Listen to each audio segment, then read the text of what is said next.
Welcome to Life List, a birding podcast. Hello. Welcome, everyone. This is Life List, a birding podcast. I am George Armstead here with my hosts Molly Brown and Alvaro Jaramillo. Guys, what's happening? Hey, Hello. folks. Been a while, huh? It has been a while. I tell you, it's been a sprint, not a marathon. Well, maybe both, really. I feel like we've all been on the run for months. Yeah. It's like swimming or something, right? Yeah, treading water. Yeah. Well, I'll tell you what. I was in the car. I was glad Jimmy was with me. We were driving for a few hours a couple weeks ago because, yeah, it's been a long time since we recorded. But I turned on the most recent episode of Naturally Adventurous podcast. Yes. Did you hear this? Yes. I busted out laughing, and he was like, "What are you laughing at?" And then, like 3 seconds later, he got the joke. Yep. Ken does so a pretty funny. good George when he wants to. You know? He does. Yeah. It's not the first time I've heard our intro imitated. Yeah. I've heard that at like birding festivals. Really? Oh, I love it. Yep. I appreciated that. I'll never forget getting into the van on St. Paul Island in the Pribilofs and Luis looking over at me and saying, hello, welcome. And I was like, wow, made it to the Pribs. Yeah. I on the last tour, I actually had somebody do that little nasal bird sound that Naturally Adventurous, when they do all the bird sounds. Oh, yeah. Stuff, and it goes like, wah. Yeah. Right? Go away, bird, right?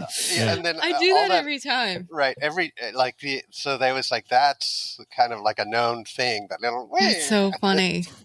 Yeah. I think it's Go Away Bird, right? One of the Go Away Birds. Yeah. I don't know. Yeah. Been out that way. Never heard it. Trying to remember now. It might not. I was wondering. I've always thought it was a gecko. They have an episode where they talk through that, but I don't remember. Really? Because I think they have a few non-birds, but I did just watch White Lotus, and it took place in Thailand, and they were accurate Thai birds. I think there were also red-winged blackbirds. And there were tokai geckos like the whole time in the background. Yeah. It was so cool. I loved it. All right, Molly, I'm going to put you on the spot. Is it good? God. Is White Lotus good this season? Because I watched like half the first episode, and I was like, am I committing to this? I don't know. Oh, yeah. I wouldn't say I'm a die-hard White Lotus fan. I don't know. I kind of feel like all three seasons are good, and they're all about the same. They're all. I love the first plants. Is this show about plants? Aquatic plants? Is that what it's about? Very definitely not. There were actually some aquatic plants featured in various scenes. If you watched the first half of the first episode, then you saw some. Do you think, though, like back to your point about the birds, that movie people kind of care more now than they used to? Because they used to just pipe in anything. I was going to say they could only care more. I think that's the only option available. That's true. I mean, I don't know. I guess I can't speak to that in general. I do know that this was actually filmed at a hotel in Thailand. Mm-hmm. So there are very common bird and wildlife sounds that... Right. Maybe like they might have actually heard it and thought about it and just used it in the moment. It's kind of like on the airplane yesterday. I watched the movie about Bob Dylan and Joan Baez. Yes, I just watched that on the plane coming back from Tanzania. Yeah, and I thought about all those cars and all that stuff, and just everything, the clothes, 1961 to 65. And the level of attention that these movie people pay to all this, and then they've always been so uncaring about the natural world that is around them, even in those scenes as well. But hopefully they're a little bit more interested now. So did you guys notice, in that movie, was there anything that struck you as distinctly familiar? I didn't see the movie. Okay, well, I actually knew about this, forgot about it, and then was watching the movie and was like, "Oh my God, it's Cape May!" It's like, so there's that whole scene kind of towards the end where they go to the Newport music festival. Yeah. Yeah, like that whole part of the movie is filmed right at Cape May. And I recognize the hotels. I think Congress Hall is like kind of looming in the background there. And I was like, oh my God. And I totally forgot about it. I'd heard about it at the time that they were making it, forgot about it, was watching and was like, so cool. I'm like looking around on the plane, like, everybody, it's Cape May. And I'm like, oh, right. Nobody knows what I'm watching and nobody cares. Yeah. But no, cool. I wouldn't have even known that because I haven't been there that much. So I'm pretty sure the hotel was the hotel that I have used for my tours there. I'm virtually certain of that for at least some of the scenes. But there's some scenes I wasn't quite sure. But like the inside even looked like they were using the same spot. But that was pretty cool. I was like, wow. I was like, Cape May. It's like it's definitely not New England, but I guess it works. And that for this film, it's pretty cool. That's awesome. Yeah, it's really cool. I think, you've been traveling for a while when you've kind of exhausted your airline's movie queue. I'm like going through, I'm like, nope, seen that. So, okay. No, I know I've seen that. Damn it. Yeah, it's pretty bad. You got to get on Japan Airlines or Cathay Pacific, then you can watch all the foreign films, that you like never heard of. And then this sounds like an interesting story. And then they all end up being pretty good, actually. Yeah. It's like, I watched Nosferatu on this one. Yeah, it's pretty good. I watched the Bob Dylan movie. I don't remember. A bunch of other movies. Too many flights lately. So, but some good trips. Good trips. Yeah, long flights, good trips. Yeah, just back from Tanzania like 4 days ago. I got to say, spring has sprung. It's been a little chilly here, but man, I've been seeing like dozens of Broadwing hawks each day here, streaming over the house, just kind of like no big numbers really, but like 20, 30 per day, just kind of like ping, ping, ping. There's another one, just like singles, triples and sometimes little, groups bigger than that, but a lot of just singles kind of ticking over. And that is just super fun knowing where those things are coming from, knowing, having some idea of the journey and knowing that some of them are going to breed probably not too far from right here, but others still have a bit to go. Pretty fun. And we're getting going on the garden too. Actually, just today we're starting in on some gardening, which feels real good. Real good. Get out there. I got to, I was in Cuba and usually see a few Broadwings of the resident variety. But this time I saw two and photographed two like super close, like really close, better views than I ever had seen them before. And they're really, really different looking. Like I was kind of thought they were like, oh yeah, just broad, but like their markings on these were adults. They weren't nicely barred. They were like streaked and blotchy and kind of thick set and odd. And I was thinking like, wow, never thought about how different these guys are, almost in the same way that the Sharpshins, are different and maybe quite different, right? And obviously these are residents. They don't migrate at all, which is a huge difference. Yeah. Yeah. We had the same situation when I was there in March. We had a really good look at one and it was kind of first thing in the morning and a little bit foggy. And it looked like it was like soaking wet. Like if you took a Broadwing and dumped a bucket of water on it. But it was close to where we had parked the bus. And when we came back a few hours later, it's actually still there. And it was not soaking wet and just drying off for the morning. It just has that kind of appearance. Yeah, like just strongly marked. I could see that. Like if you're soaking, you kind of look streaky, Yep. Very interesting. Blotchy, yeah. Yeah. And I got to look into it, but I could swear that I saw pale eyes. And aren't Broadwings have brown eyes, right? Adults. I got to look into that, but I thought they had pale eyes. But that's something that wouldn't show up on a specimen, but it may not be something that has been kind of, or I maybe just saw them poorly. But I was just struck by them. Like I was like, wow, this thing is like needs to be looked at. A little different, Very if not different. a lot. Yeah. Yeah. Where all have we been? You were in Cuba. Yeah. George was in Tanzania. I've been home since our last recording. But you were in Cuba before that. But I was in, Cuba In and Colombia before that. before that. Yeah. Yeah, this has been my home stretch. Next week I take off again. Not for as much, but yeah. Have we missed any other trips? I think that catches us up. I did Costa Rica right before. Oh yeah, that's what it was. You were in Costa Rica. I was home for 2 days, I think, but 2 full days, parts of a couple others, but it was a tight turnaround. Don't envy that. Yeah. March was birds and wine for me, Argentina, Chile. Oh, I don't know if I talked about that. But that's always so. That's the one trip where you mentioned that trip and people who are not birders are like, hey, that sounds interesting. I think I could become a birder. I enjoy nature. How much nature do I have to enjoy to be on Tell me more trip? about the wine. The wine. Yes. Mm-hmm. And then you're like, oh yeah, we go to restaurants with famous chefs, and they're like, what? So yeah, that's a good one. That's really cool. And this is the itinerary that you had tweaked last year, right? Yeah. You kept it. How'd that go? It's really good. Yep. Keeper.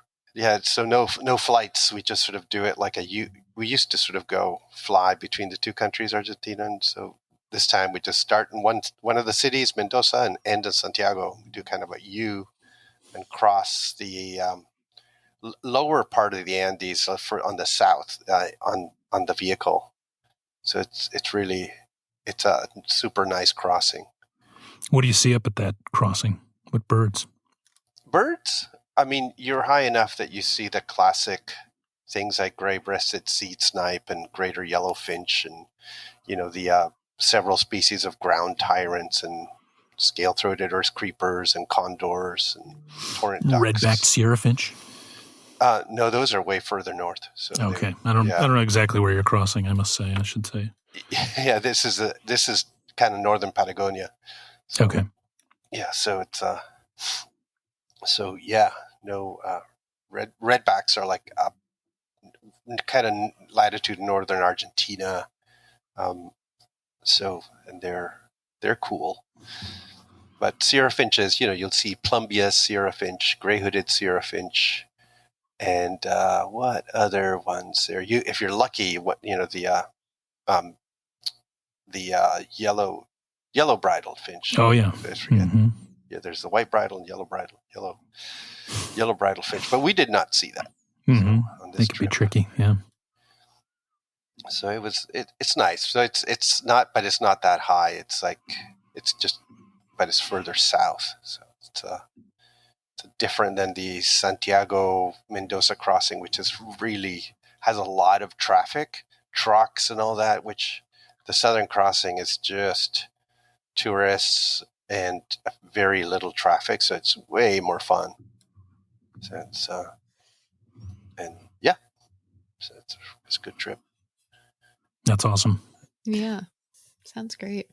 And George, that was your first time in Costa Rica in decades, right? It was. It was like I had last been there in 1996.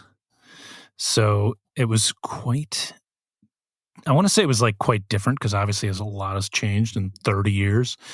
But at the same time, it's been 30 years. How well do I really remember it, Yeah. Was it riding a bike? Yeah, in a lot of ways it was. I can see that in Costa Rica. Yeah, it was, and I hit a few new spots that I'd not been to. Went to one place I really enjoyed, Molly, that I'm pretty sure you've spent time at, is at Cope. Oh yeah, and man, that place was overrun with those little blue jean frogs. I mean, it's just all over the place, and that's pretty cool. Yeah, and I did get Cope. He's an amazing artist as well, and I got his spectacled owl, which will be hanging up here in the office in the not too distant future. That was very cool, and Yeah, we saw on that trip 9 species of owls. Saw 9 species of owls. I think that is a high for me on a tour that's just 12 days. It's pretty cool. I would suggest, George, you take that painting with you out on an evening jaunt with friends and maybe have one too many. And then without thinking, without contemplating, you just go to the nearest tattoo shop, show them that picture, and have it done on your lower back. Lower back, yes. That would look good, yeah. Well, how about that? Yeah. I mean, hey, this is otherwise you're never going to get a tattoo. You're going to think too much, I want everyone to know that Alvaro Jaramillo is one of my closest confidants, and it's because of advice like this that I've so routinely come to him for advice. Yes. Yeah, duly noted. And the first part of that, I feel like there's a reasonable chance of happening. The second part, not so sure. You never know. Mm-hmm. Yeah. Yeah. Well, I feel like I kind of want to share a few tidbits of this Tanzania trip because it is it's a pretty amazing trip. This northern Tanzania route is just chock-a-block birds and mammals. As usual, we hit around 400 species of birds and huge numbers of big mammals.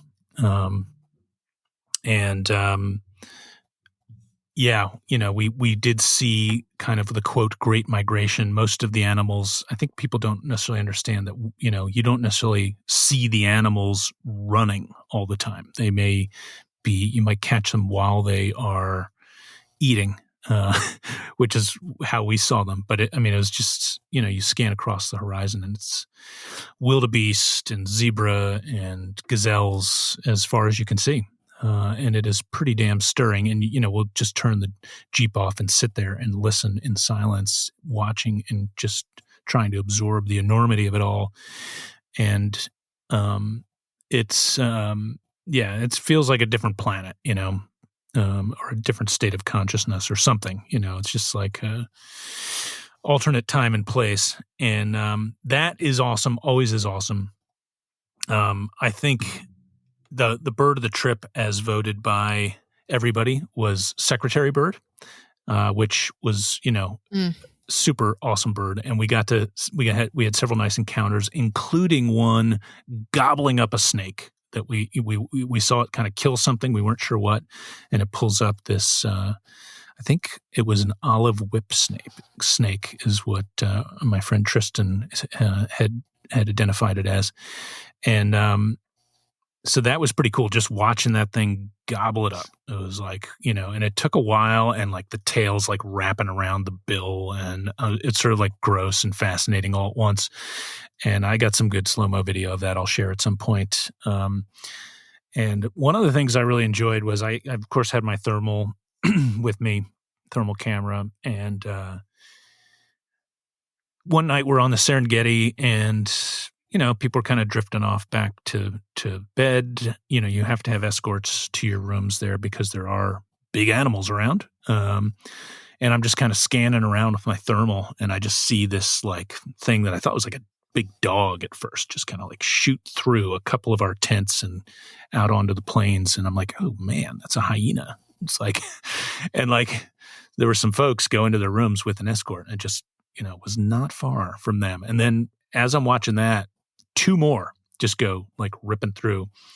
And then I actually spotlighted one of them, and it stopped and just looked at me. It's like, I don't know, 150 feet away. I'm on foot with this thing.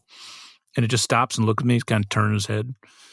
And then he like just, kind of sits there, and then he finally sits down, and he's just kind of watching me. Whoa. And I was like, I think I'm going to get a little closer to the tent here. And nothing happened. I thought you were going to say closer to the hyena.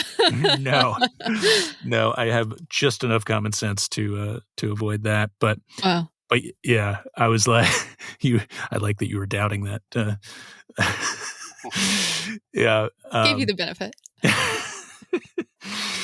It was pretty cool though, Do just to see these things. hyenas actually attack anybody? Well, I mean, I think they've been known to in places. At this camp, they clearly they're not even interested in people really. Yeah. They're doing their own thing. But the camp was pretty spectacular. It's that part of the trip. You basically you're on dirt roads for a week. You don't see pavement for a whole week, and we're staying at tented camps.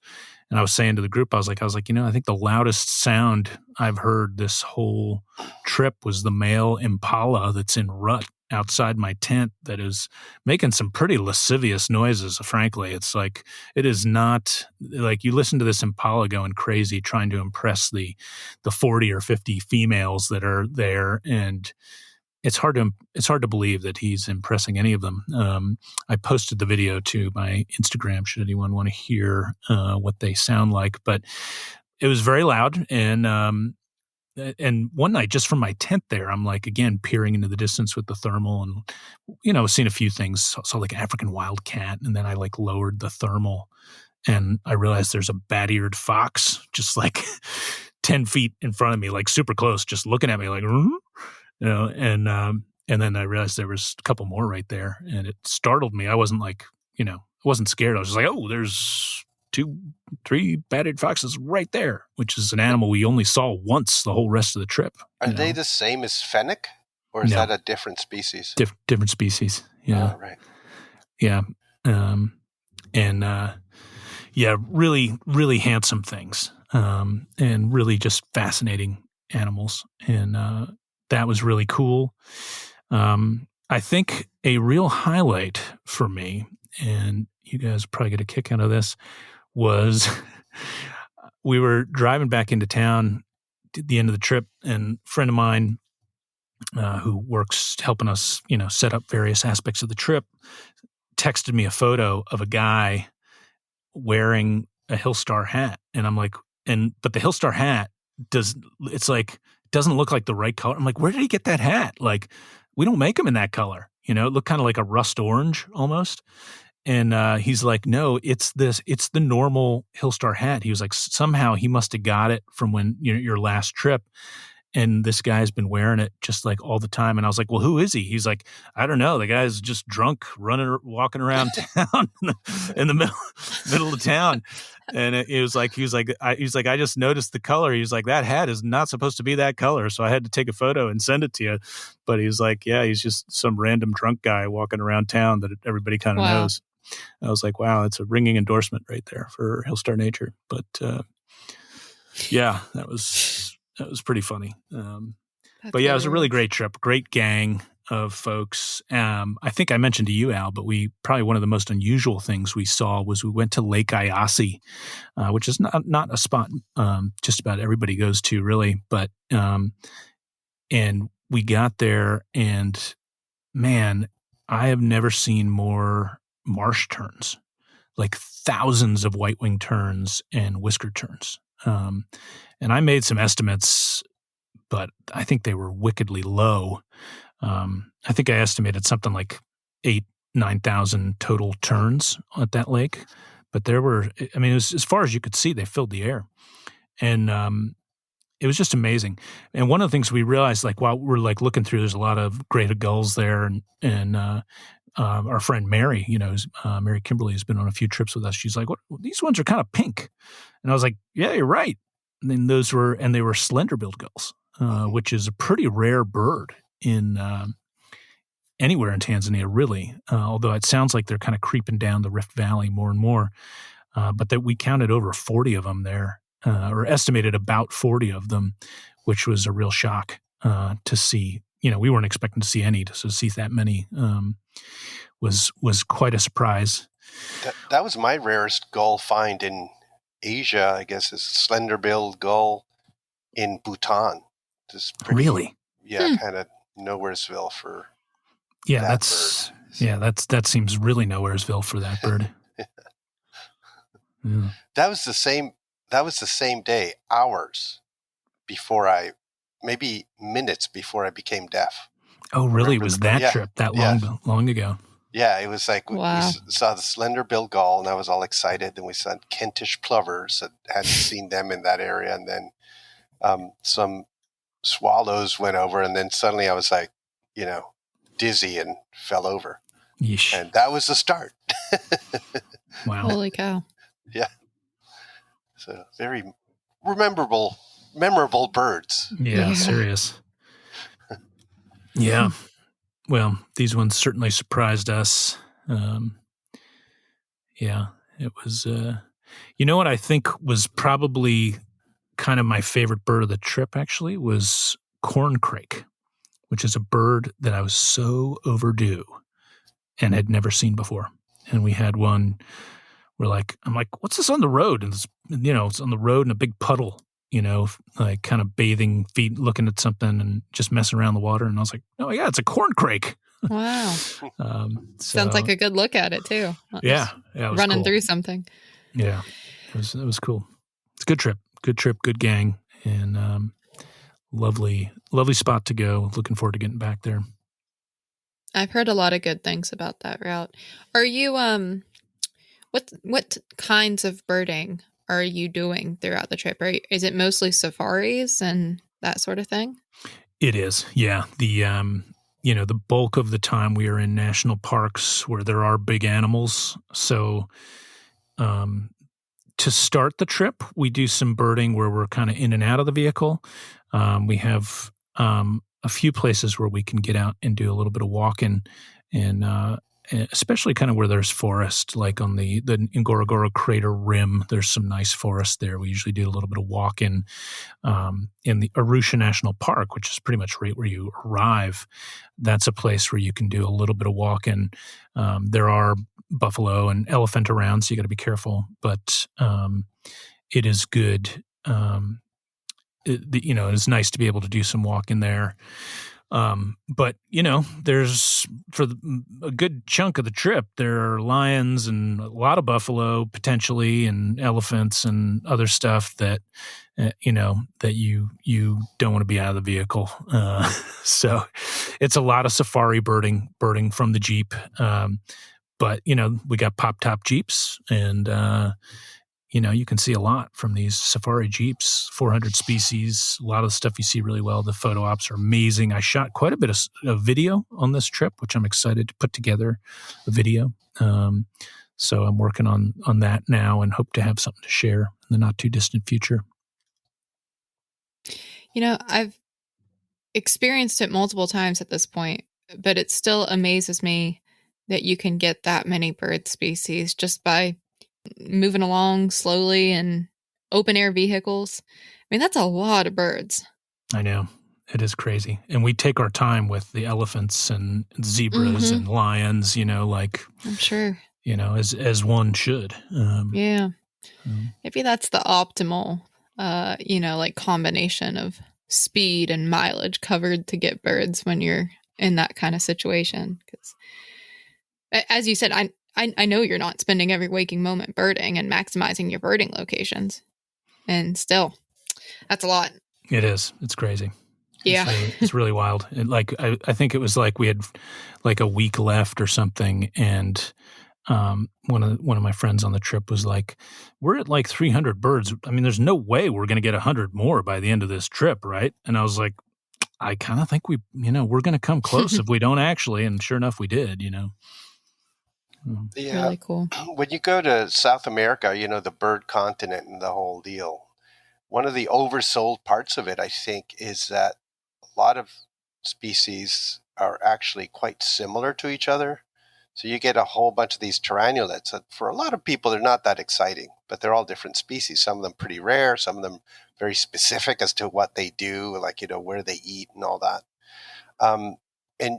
And I've always thought that maybe the ideal place that I've experienced for just seeing a lot of birds much more easily and that have unique looks to them is my time in Africa. It's been, so you don't have nearly as many species overall in that continent, but you can go there and see a lot, and a lot of diverse looks, Yeah. Obviously, like Molly, you get things like cisticolas and things that look alike, but there's just also a lot of even like things that are kind of brownish or greenish are kind of different from each other. Mm-hmm. South America, Central America, sometimes there's a lot of stuff that's just very similar to each other, even like all the ant birds. Right. You're this one sounds different. This is an unusual one, and you're like, I want to see the Parker's ant bird, and you go like, oh, well, it looks just like the other ones. You know? Yep. And it's a shame to say it, right? Like, but let's be honest, right? That they're not all birds are not created equally to the eye. Some of them just kind of are. Whoa, look at that! Yeah, and I think there's a lot of that in Africa. I would say. Yeah. Definitely. I mean, India's the same way. Yeah. The route that we just did. I mean, Assam has that same sort of diversity that you experience. And now I'm thinking about how we describe birding tours when, they're on our websites or we have the itineraries and you're listing the key species or whatever you're targeting. But that doesn't really convey exactly what you're explaining. The range of diversity of birds that you'll see. Yeah, exactly. That like almost visual diversity, not just species level diversity. I thought it was funny in Cuba, as the itinerary, how it goes, the last endemic bird you're usually looking for before you get back to the city is Cuban solitaire. And it's not common. It's not rare either. It takes a bit of time sometimes to find it.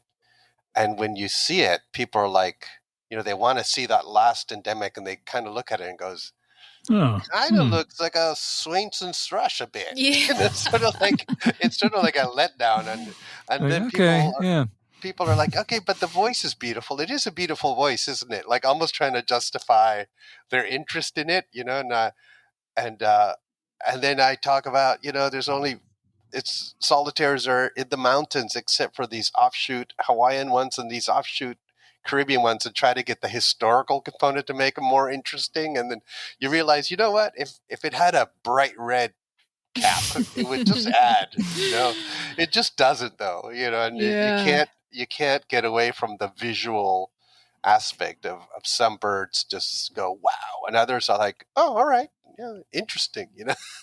That's funny. We were trying to get everybody on. I think it was a gray apalus, which is, for those that don't know, sort of like a gnatcatcher kind of in general comportment, but maybe, gnatcatchers have a lot of personality and are pretty darn charming. Let's say blue-gray gnatcatcher. This bird is grayer. I don't want to say it has less personality, but it doesn't have as much attitude. But it was going to be the only one we saw on the whole trip, and I'm like trying to get people on this. It was like the last day of the trip, basically. And I'm like, this is going to be it for this bird, get on it. And like at that moment, an African paradise flycatcher is like flying around in front of it, feeding young. And people are just like, dude, no. We're not. We're looking at the absurdly good look. Yeah, exactly. We're looking at the absurdly good looking bird that's pretty common. Sorry, and I was like, what can you? I can't argue with that. Yeah. I mean, I think it's a natural thing, and it goes to with common birds where you live, like. A lot of people love bluebirds and cardinals, and you might want to get them interested in like a grasshopper sparrow, but they're like, you know what? I want to look at these bluebirds over here. Yeah, totally. There's always that pressure for the guides, right, to see as many species as possible. But as you said, who's gonna yuck a yum of wanting to see a paradise flycatcher? Yeah. It's not like you go to Africa every day for most of us. Right. And what are you going to remember, right? Yeah, exactly. Yeah. They're going to remember George trying hard to get us to see the gray bird? It was kind of a lame looking gnatcatcher. Yeah, I'm just picturing like the visual memory of like this blurred out little gray blob in the background as the paradise flycatcher is like rippening through with its beautiful tail. Like, please ignore the stunningly beautiful bird. Ignore that bird, Yeah. Yeah. You get that everywhere. I Yeah. mean, did you get good looks at flamingos, Alvaro? Yeah, there were lots, and Cool. you know That's a great example of that, I think. yeah, and it was so I was out there with Birds Georgia, who are a really amazing group, and Adam, their guide, was he put together a who's the favorite birds, and the flamingo was in there, and I Nice. obviously sort of people voted for the flamingo, and they vote for the classic ones as well. But you would expect sometimes that the flamingos are neat looking, but you've kind of seen them in the zoo and stuff. You're sort of used to them. But I think part of it too was that Georgia had not really gotten the flamingo. Oh, yeah. They finally got one. Finally right? got the flamingo, Yeah. as a state, and I think a lot of people had gone to see that, or Mhm. at least heard about it, so it was on everybody's mind. Also, But I saw Adam's flamingo's cool. video from your trip. Adam's video, and it looked like you had some high step and some good dancing flamingos there. Yeah, that's right. And Oh, and wow. last time I was there, because it's been a few years, one of the hurricanes um, had decimated a lot of the flamingos in the Cayos, the Keys. There were even videos at that time of like flamingos that were injured and people trying to rescue them. I don't know if people saw that, but that was in Cuba way back, and they hadn't really recovered to the point where it's like it used to be really full of flamingos, and this time it was like, it's really full of flamingos again. It's like they're back. So that was cool to see. What are the numbers like there when if you see a big group of flamingos? Is it like do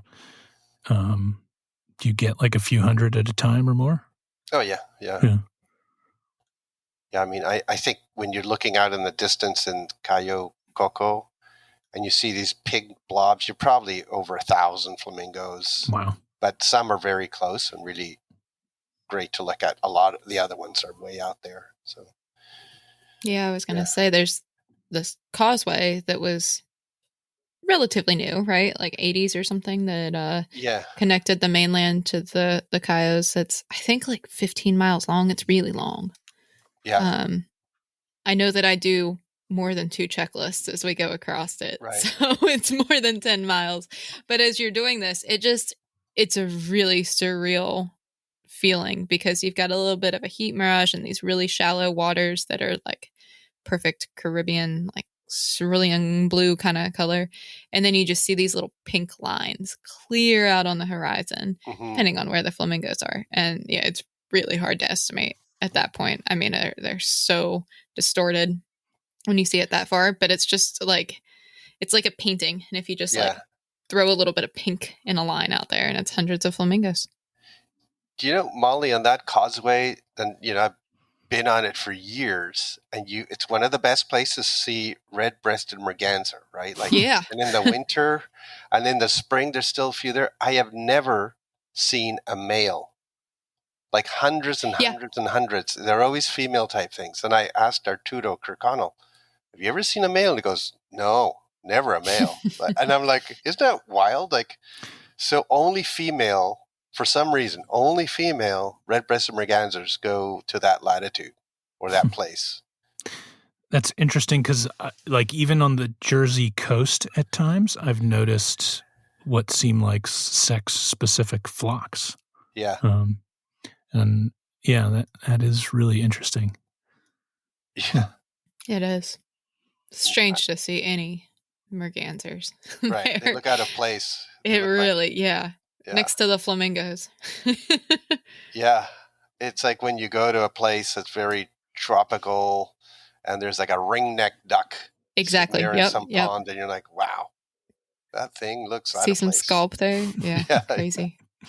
Yeah. You know, another bird that really gets me is yellow-bellied sapsucker in Cuba. That just feels so wrong. Right. Yeah. And they cross all the way down there, across the ocean, and I wonder if there's a wonderful tree that they love to make holes in, because you do see the sucker holes a lot of the places too. If you're not seeing the birds themselves, if you're on a later season trip, you still see all the holes. But it's interesting. Yeah, sapsuckers get all the way down to Costa Rica and Panama sometimes. I don't know if there's any records in Colombia or not, but it is interesting to think about the trees. I was leading a bird walk today at Independence Hall in Philadelphia and looking at some of the trees there that have sap wells, and I'm like, how long have sapsuckers been, working these trees? How many decades are we talking about here? Some of these trees. I mean, it's just kind of boggles the mind a little bit to think. Yeah. And then also, these woodpeckers are generally not very migratory, right? Yeah. Most of the woodpeckers are residents. Yellowbellies are most migratory. Maybe not our most nomadic, but our most migratory.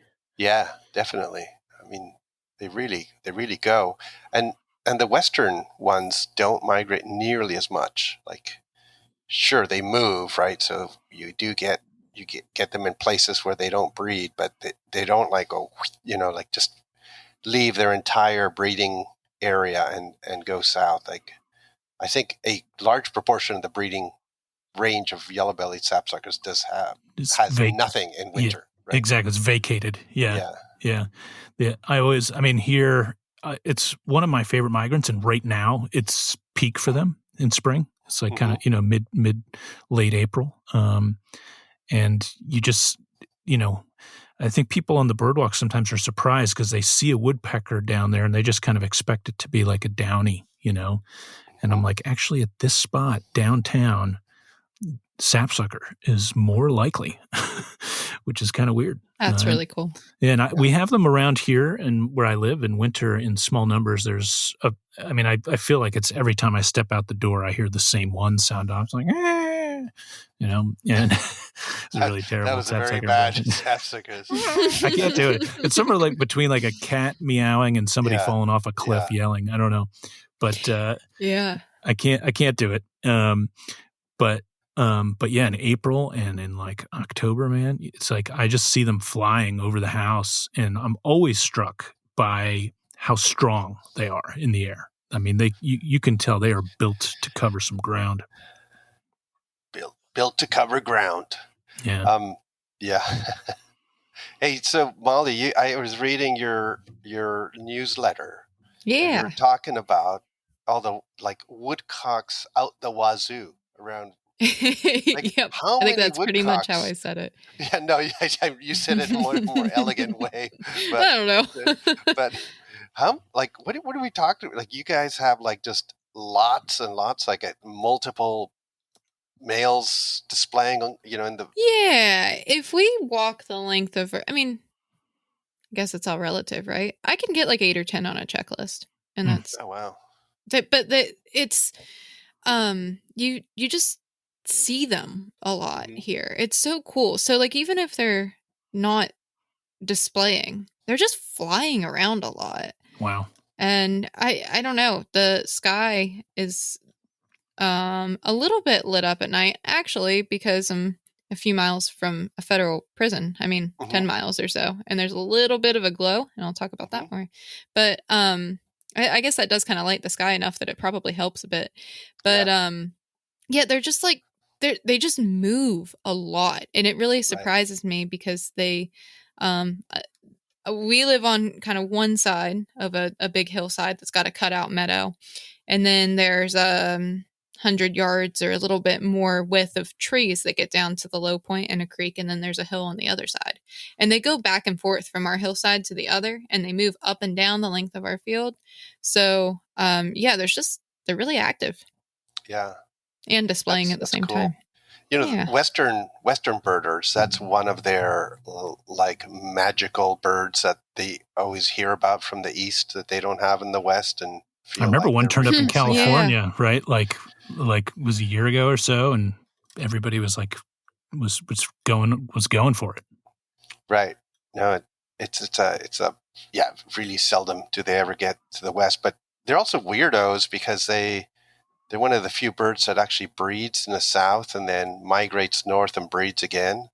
they've been known to like even migrate north with a egg ready to pop, so they might just arrive at some spot and the female just plops the egg down and begins mating anew with some other new male. It's like crazy, it's like might be one of our most interesting birds in so many ways.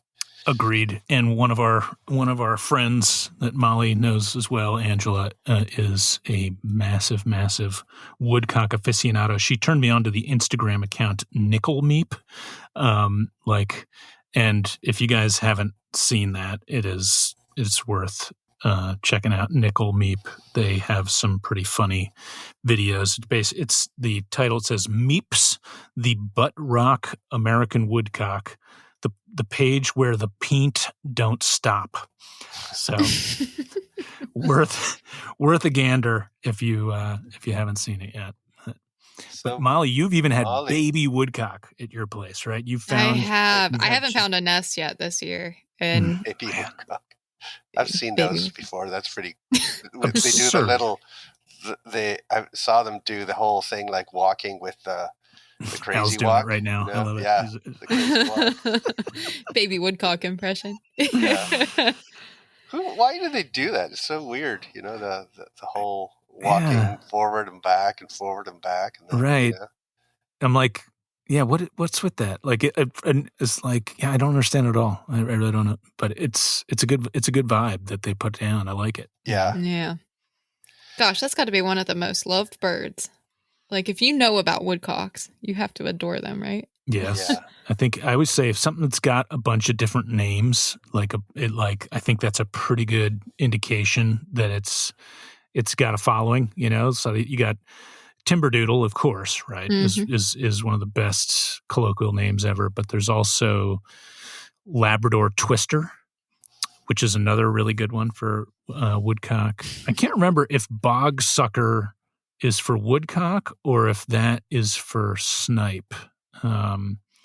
But bog sucker is one that I kind of associate. I can't remember, but there are several other. It's certainly like American bittern also has a bunch of good colloquial names like thunder pumper and bog bull, plum puddin'. Like and birds that have a lot of names like that, people just dig them. Yeah, like water ouzel. Yes. That's for the dipper, right? Because that's another well-loved bird. Yeah. And that would be the opposite. That's one that Eastern birders are like, oh, I wish we had dippers. Yeah. Yep, definitely. Trade you a dipper for a woodcock. Maybe 2 dippers for a woodcock, I think, maybe. But Molly, you alluded to the lights in the distance of the prison. Yeah. Yep. On the right night, you can see the glow. Wow. You were just there today, yeah? Yep. We bumped back our recording time so I could get home in time. So yeah, I know I talked about this months ago, that I was going to start teaching classes about birds at the federal prison that happens to be here. So I did my training I don't know, last September or something, and finally got through my tour schedule enough that I could kind of consistently go for at least 6 weeks and actually teach a course. So I did my first one today. And it's a good time to be recording because I've had all these things that were kind of looming over me that I was procrastinating doing. I got my taxes done. Nice. Yes. Well done. That was one of them. Yeah. Nothing like a time crunch. Although in my defense, I was gone from January until the end of March. So I couldn't really do them earlier. Yeah. And then I am giving a keynote next weekend in Kentucky. And this was another thing that I planned months ago. And I had said I would do this new talk that I've wanted to put together for a long time. And I thought, yeah, I'll do it in the next, 6 months. And well, I thought about it. But I actually sat down and got that written. So that feels great. And I'm actually ready for that. The final thing that I finally got over with is actually getting here and having this first class. So I'd made the curriculum, I had made all these handouts, had kind of sort of figured out what it would be like to go teach at this female facility. So this is a really big federal prison that has thousands of inmates, high, medium, and low security men's. So like inside this giant complex, there's all these different institutions, I think they call them. And so I was at the female institution that has 300 or so inmates, something like that.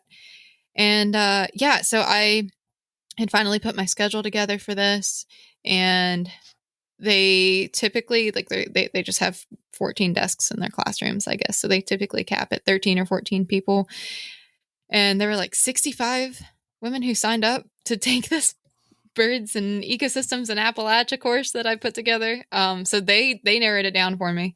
I didn't have to do any sort of selection for that. And the officer I was working with said that he would give me a group that was excited to learn and would be a good good group for me to figure out what I was doing.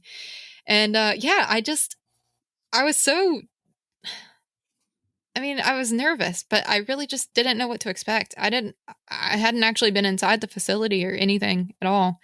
Could have no materials whatsoever, except for I could send a print handout that they print for me on the spot. So we don't have any outside access while I'm giving the class, although the inmates go outside pretty much every day. So they have outside access outside of class.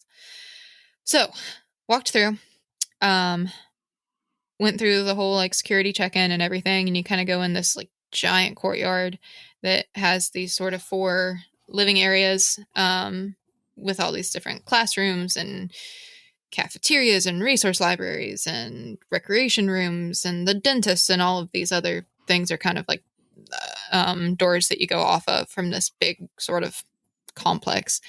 And walking across, there are just dozens and dozens of house sparrows. And this is the first like beautiful, nice 60-degree day that we've had in, well, all year really, or at least in several weeks. So the house sparrows are going crazy, just nesting in all these eaves and everything. And I was like, all right, this is cool.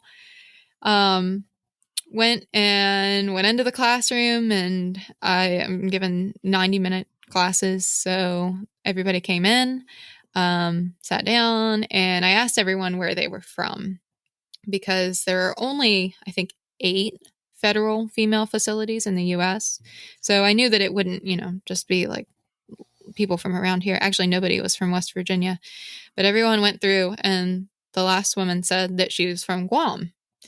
And I was like, oh, well, I didn't really plan on talking about birds from Guam, but I was just kind of talking a little bit about species reintroduction efforts that are happening there. And she was like, yeah, because of the brown tree snake. And I was like, whoa. So this is how we started the class. So then we started talking about, she was really into it. So we had this whole talk about, just dove right into talking about islands and, kind of the bird evolution on islands, and how something like a tree snake or a rodent can disrupt an ecosystem that way. And then we started talking about the bird that everybody in the class loved, which is the house sparrow, that is like, constant companion. So we talked about invasive birds, and then we were talking about plants, and then we were just like this kind of rapid change to an ecosystem and how it can affect it. And all of a sudden I looked at the time, and an hour had passed, and we hadn't even like started on the materials. All this to say, it went really well, and Oh, wow. it was really it was a lot of fun. Everybody like was really into it and participating a lot, and then we spent a long time really just the rest of the class talking about turkey vultures, because they're present every day when you can see them in the sky. And I'm really excited about it. I One of the things that the staff at the prison had told me that can be challenging when you're teaching is that you're teaching all sorts of education levels at the same time. So I set this up to be very discussion based, and really working on just nature observation, and how we think about nature and how things connect to each other. So I think that strategy is going to work really well. This is basically counting as like extracurricular credit, that shows positively on their records. So I don't have any specific learning objectives that I have to, meet. There's no like standard tests that they're taking about this or anything. So there's a lot of flexibility to figure it out. And I knew once I got started, I'd start seeing how this goes. But I think it's going to be a really fun direction. And I had a whole slew of homework about just kind of following curiosities and like thinking about whys and how these things happen. And it was really great. It felt awesome to just be in a group discussion like that and get to facilitate those kinds of conversations. And I'm looking forward to continuing this. That's pretty cool. That's really cool. Yeah, it just seems like it'll be a fascinating thing to, keep hearing how this goes, because I feel like it just seems like everybody's going to learn a lot all around. Yeah, definitely. It's the kind of thing, like I said, I can kind of keep adapting. I gave myself just a 6-week program. So that's what I have outlined. Really, because that's the amount of time I have before I'm gone for a significant amount of time again, and I need to take a break. But I also didn't want to commit myself to too much because I was sure I was going to figure out, a lot of this. But man, I have no nerves now. Like, it's going to be easy to walk in there and just take a thread and run with it and talk about birds and whatever else. And it's awesome. Yeah. Yep. So it's been a good day. That's awesome. Thanks. Yeah. No, that's a neat idea that you came up with, to get people to enjoy birds from the prison, but then also when they get out, maybe this will be really useful in some way to sort of like alleviate the stress of outside life, if that's the case, through just nature and contemplation. Yeah. I know a lot of folks do this, but I specifically heard this on the Bird Joy podcast. I forget if it was Jason or Dexter talking about it. They talked about how they do this sort of self-check of like thinking about their mood before they go birding, maybe giving themselves like a rating 1 to 10 or something. I'm kind of running with that idea. And then you go birding or you spend some time in nature and then you think about it after. And we talked about that. And we kind of came up as a class, this like group sort of meditative idea where you go out and you watch a turkey vulture.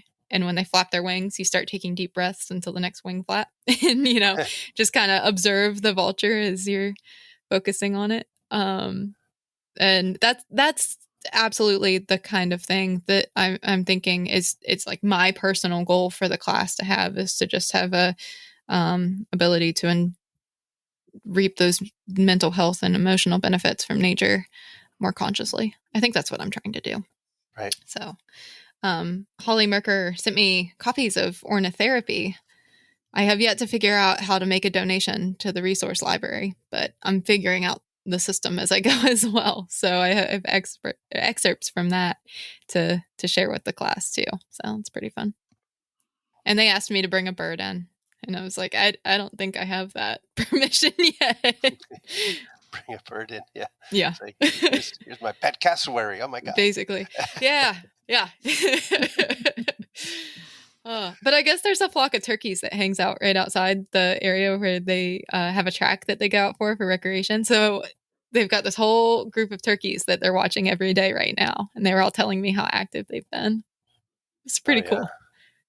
I'll tell you what, that facility has amazing habitat. Wow. I mean, I saw my first palm warbler of the year as, for the U.S. I only saw a bajillion of them in Cuba, but there was one sitting on the fence row as I was walking out. I was like, I wish I could have told him. But yeah, no, it's like this huge facility that has just tons of beautiful habitat and all these different like grasslands up at like one of the highest points in the county too. So if anybody in there cares, they can see some good birds, I'm sure. That's awesome. Yeah. This is going to be a fun one to keep an eye on and hear more about as time comes along. We got to get to scooting here, guys. We will be back again real soon. So I think for now, we'll just say thanks, everybody, for listening. And yeah, we'll be back with more Life List of Birding podcast episode for you in the not too distant future. Thanks for listening, everybody. Thanks, everyone. Bye.